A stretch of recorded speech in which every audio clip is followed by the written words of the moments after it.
आप वोट डालने आए थे, मत डाल दिया आपने वोटों पे? मैं तो अभी अभी आया और वहाँ पे टिक लगा रखा है, मतलब कि वो कह रहा है कि वोट डाल चुकी आपकी। कौन सा गांव है और ये कौन सा बूथ नंबर है? ये लालपुर गांव है। अच्छा, अभी जब अंदर गए थे, जब वोट डल चुकी तो आपने क्या मांग की उनसे?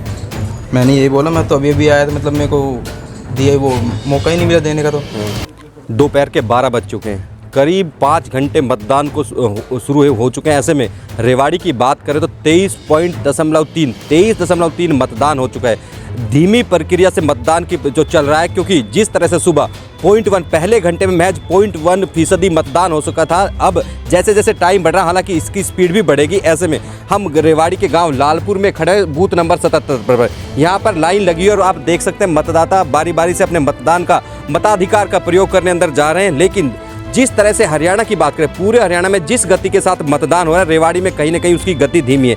इसका कारण यह भी माना जा रहा है कि जिस तरह से पंचायत और जिला परिषद के चुनाव अलग अलग हुए, उसका रिजल्ट कहीं है, क्योंकि पंचायत चुनाव में मतदाताओं ज़्यादा संख्या में निकलते हैं घर से, उसके चलते जिला परिषद के में भी मतदाताओं का जो संख्या वो बढ़ जाती है। लेकिन जिस तरह से जिला परिषद में बीते जो पहले चरण में 9 जिलों में मतदान हुआ था, उसमें भी बाकी सालों के मुकाबले कम मतदान का प्रतिशत देखा गया था। ऐसे में अब की बार मतदान शाम 6 बजे तक होना है। ऐसे में देखना होगा कि मतदान का आंकड़ा कब कहां तक पहुंचता है। यहां पर लगातार चुनाव प्रचार के बाद लोग तमाम दावे किए गए और कहीं ना कहीं मतदाताओं के सामने तमाम बातें रखी गई कि विकास के कार्य कराए जाएंगे। लेकिन अब देखना होगा कि जो ये मतदाता यहां पर पहुंचे किस उम्मीद के साथ, आखिर उनके जहन में क्या चल रहा है, आखिर वो क्या चाहते हैं, अपने उम्मीदवार से क्या चाहते हैं और किस मुद्दों को लेकर वो मतदान करेंगे। हम इनसे भी जानेंगे आखिर वो क्या सोचते हैं। सर, क्या नाम है आपका?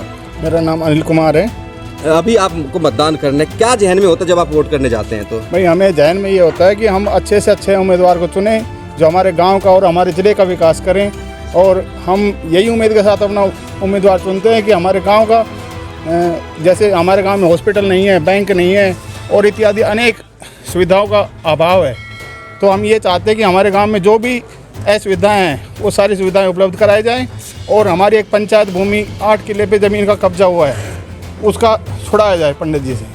देखिए, जिस तरह से मतदाताओं ने स्पष्ट कहा कि उनके जहन में उनके जो बुनियादी समस्याएं हैं, कब्जों की बात करें, गांव में अक्सर देखा गया कब्जों के जो मसले हैं बेहद मामले सामने आते हैं, लेकिन उनका समाधान नहीं होता। यहाँ पे भी ऐसा देखने को मिला। फिर स्कूल की बात करें, स्वास्थ्य और चिकित्सा और शिक्षा, तमाम ऐसे मुद्दे जो चाहते हैं कि उनका जो नुमाइंदा ऐसा हो जो इसका समाधान कर पाए। हमारे साथ अन्य जो मतदाता भी मौजूद है जो कि लाइन में अपनी बारी का इंतजार कर रहे हैं, उनसे भी जानेंगे आखिर वो क्या सोचते हैं। सर, क्या नाम है आपका? मेरा नाम सोनू कुमार है। आप यहाँ पर मतदान करने आए हैं, तो क्या देखते हैं? देखो जी, ऐसा बढ़िया उम्मीदवार होना चाहिए जो हमारे लिए काम आए, हमारे गांव के लिए अच्छी तरह से सोचे, जो सबको सम्मान समझे। ऐसा उम्मीदवार होना चाहिए, हम उसी को ही सोचकर वोट डालेंगे। क्या मुद्दे हैं आपके जो चाहते हैं कि समाधान कराए आपका? जैसे कि हमारे गांव में काफ़ी कमियां हैं अभी तक।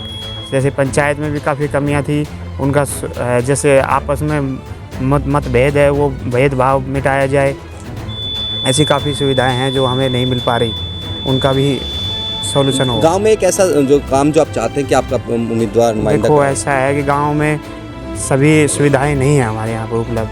जैसे कि हमारे अब जा रहे हैं कि हमारे डोडे गुजरियाबाद से जाते हैं, वहाँ का हमारा PWD से अंडर में आता है, लेकिन हमारे आज तक वहाँ का रोड अभी बना नहीं है, कच्चा रास्ता है। उससे काफ़ी परेशानी होती है। वहाँ हमारे गाँव कॉलोनी है, उसको बहुत परेशानी आती है। देखिए, जिस तरह से इनका मानना है कि जो कनेक्टिंग रोड है, जो गांव के कनेक्टिंग रोड है, कहीं ना कहीं आज भी कच्चे, आज़ादी के 75 वर्ष बाद भी आज भी जल निकासी की बात करें, कच्चे रास्तों को पक्का करने की बात करें, फिर पेयजल की बात करें, आज भी मुद्दे वही मौजूद है।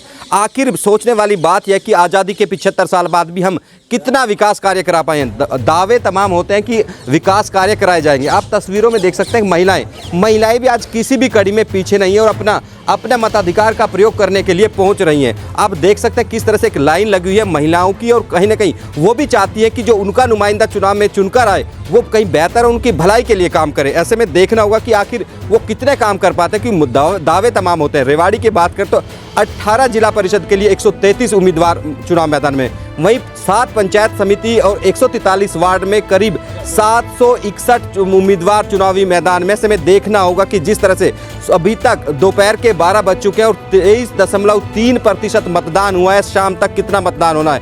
लेकिन ये सवाल ये कि जो भी मतदाता जो भी मतदाता बूथ मतदान केंद्र के अंदर जा रहा है, कहीं ना कहीं उसके दिमाग में, उसके जहन में ये जरूर अपने जो विकास के मुद्दे होते हैं, शिक्षा की बात करें या फिर स्वास्थ्य की बात, तमाम वो मुद्दे हैं जो चाहता है कि उनका समाधान हो सके। अब देखना होगा कि आखिर जो भी नुमाइंदा उनका चुनकर आएगा वो कितना विकास कार्य करा पाता है, ये आने वाले समय में देखना होगा। आप देख सकते हैं इस बार, क्योंकि जिस तरह से मेवात में अब की बार जो हिंसा देखने को मिली थी, कहीं ना कहीं डीजीपी हरियाणा की ओर से सुरक्षा व्यवस्था बंदोबस्त करने के लिए कहा गया था और एसपी राजेश कुमार लगातार और डीसी अशोक कुमार जो कि निर्वाचन अधिकारी भी है, लगातार कहीं ना कहीं निर्देश दे रहे हैं ताकि सुरक्षा को चाक चौबंद रखा जा सके। आप देख सकते हैं कि सुरक्षा कर्मी भी यहाँ पर मौजूद है, कहीं ना कहीं मुस्तैदी से अपनी ड्यूटी कर रहे हैं। ऐसे में देखा जा सकता है कि जो चुनाव है निष्पक्ष और शांतिपूर्वक कराया जा सके, उसकी पूरे प्रयास रेवाड़ी में कराए जा रहे हैं। और आप देख सकते हैं लगातार प्रक्रिया अभी तक रेवाड़ी के 661 बूथों पर मतदान की प्रक्रिया चल रही सुबह 7 बजे से। ऐसे में लगातार कहीं ना कहीं ये भी एक बड़ी उपलब्धि कहा जाएगा कि 5 घंटे होने के बाद मतदान शांतिपूर्वक चल रहा है। 61 बूथों पर मतदान की प्रक्रिया चल रही सुबह 7 बजे से। ऐसे में लगातार कहीं ना कहीं ये भी एक बड़ी उपलब्धि कहा जाएगा कि 5 घंटे होने के बाद मतदान शांतिपूर्वक चल रहा है। और कहीं ना कहीं हम सुरक्षा कर्मी से भी जानेंगे जो कि सुबह से ड्यूटी पे तैनात है, आखिर कितना चैलेंजिंग होता है। क्या नाम है क्या आपका? जी मेरा नाम परविंदर है। किस तरह का चुनाव चल रहा है लालपुर में? यहाँ पे देखो गांव लालपुर में यहाँ बहुत अच्छी तरह से चुनाव हो रहा है। यहाँ की जो आम जनता है वो बहुत ही पढ़ी लिखी, मतलब कोऑपरेटिव है, अपने आप को कोऑपरेटिव कर रहे हैं, अपने सिटीजन को पहला मौका दे रही है। खड़ा हो, पहले मतदान कर रहे हैं वो जाके, और आप खड़े हैं पीछे लाइन में, कोई खड़ा होने कोई दिक्कत नहीं किसी प्रकार की, मतलब शांतिपूर्वक मतदान चल रहा है, शांतिपूर्वक हो रहा है, किसी को कोई परेशानी नहीं है। देखिए जिस तरह से सुरक्षा कर्मी का कहना है कि लालपुर के गांव कहीं ना कहीं जो ग्रामीण हैं, जो वरिष्ठ लोग आते हैं, उनको पहले तरजीह देते हैं, उनको मतदान कराया जाता है। ऐसे में समझा जा सकता है कि 5 घंटे के बाद जिस तरह से शांतिपूर्ण माहौल में चुनाव प्रक्रिया चल रही, कहीं ना कहीं लोकतंत्र की यही खूबसूरती है कि लोग अपने मताधिकार का प्रयोग निष्पक्षता के साथ और शांतिपूर्वक कर सके, कि ये बड़ी एक अच्छी खूबसूरती कहा जाता है। अब ऐसे में शाम तक कितना मतदान हो पाएगा, मतदान का आंकड़ा कहां तक पहुंचा पाएगा, ये भी एक देखना होगा। क्योंकि जिस तरह से जिला परिषद और पंचायत चुनाव अलग से कराए गए, कहीं ना कहीं जो जिला परिषद में चुनाव का आंकड़ा है, मतदान का आंकड़ा कहीं ना कहीं कम हुआ है। ऐसे में प्रशासन के लिए भी चैलेंजिंग, निर्वाचन आयोग के लिए भी चैलेंजिंग है कि इस आंकड़े को बढ़ाया जाए। लगातार इस तरह के जो एक्टिविटी थी, जो जागरूकता एक्टिविटी थी, वो भी कराई गई मतदाताओं को जागरूक करने के लिए। लेकिन अब देख रहा होगा कि शाम तक कितना मतदान हो पाता है। रेवाड़ी से सौरभ। आप वोट डालने आए थे, मत डाल दिया आपने वोट में? मैं तो अभी आया और वहाँ पे टिक लगा रखा है, मतलब कि वो कह रहा है कि वोट डाल चुकी आपको। कौन सा गांव है और ये कौन सा बूथ नंबर है? ये लालपुर गांव है। अच्छा, अभी जब अंदर गए थे, जब वोट डल चुकी, तो आपने क्या मांग की उनसे? मैंने यही बोला, मैं तो अभी आया था, मतलब मेरे को दिए वो मौका ही नहीं मिला देने का। तो एक वोट तो रह गई उनकी जिनको देनी थी। तो अब क्या कहेंगे? आपकी पहले से वोट डाल दी गई, किसने वोट डाली, क्या कहेंगे? कोई आश्वासन मिला आपको अंदर? नहीं, ऐसे तो कुछ नहीं मिला। अच्छा, बात की आपने अंदर जो? हाँ, अभी तो हो ही रही थी, मतलब अच्छा, इतनी देर में इधर आ गए।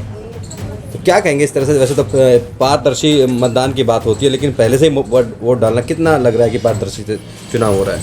अब पता नहीं इन्होंने गलती करी, मतलब कि देखने में किसी और के उस नाम पे लगा दिया टिक, मतलब मेरे उस पे फोटो पे। अभी कहने की लापरवाही तो है ना ये। हाँ, कहीं ना कहीं आप मतदान से वंचित रह सकते हैं कहीं ना कहीं से।